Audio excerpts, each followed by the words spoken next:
Take a quick look at any vintage or antique recipe book, and it will become obvious just how much what we eat has changed over the years. We wouldn't expect to be eating the same exact things our grandparents ate because tastes change, as do crops, dietary trends, and food packaging. But sometimes we are hit with a recipe that sounds so utterly bizarre that it's hard to imagine that just 100 or even 50 years ago, people would have found them to be totally normal. Have a look at some of these unbelievable dishes with us today. Rum Omelette. It sounds strange, but the concept is pretty simple.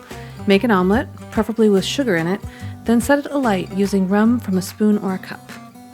Vienna sausage shortcake. It's called a shortcake, but this recipe actually uses cornbread for the base. Still, the thought of cornbread and Vienna sausages dripping with cream of chicken soup isn't exactly mouth-watering to most of us today. However, in the 1960s, this recipe was actually served in many people's homes. Grapefruit with sherry. We've heard of broiled grapefruit, so this one doesn't sound too crazy at first glance, but adding sherry to dishes was once far more common than it is today. Despite the fact that we never have sherry for breakfast and rarely have grapefruit for dessert, this recipe sounds a whole lot better than the Vienna sausages. Hot Jezebel.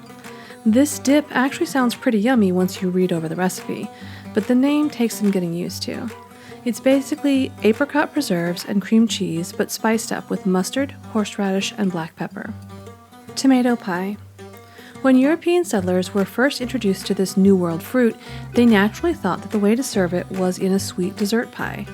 Recipes of the era would call for the same kinds of spices used in apple pie, but strangely, it never caught on like apple pie did. Imagine how disappointing it must have been to try tomato pie thinking you'd get something familiar and delicious like apple pie. Rickety Uncle. The name sounds very odd, and that's why we have trouble believing that this recipe ever became popular.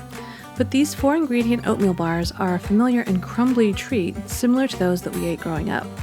But that name just, wow. So what are the 4 ingredients, you might ask? Just butter, oats, brown sugar, and vanilla. The name might refer to the fact that these bars do fall apart pretty easily, making them rickety.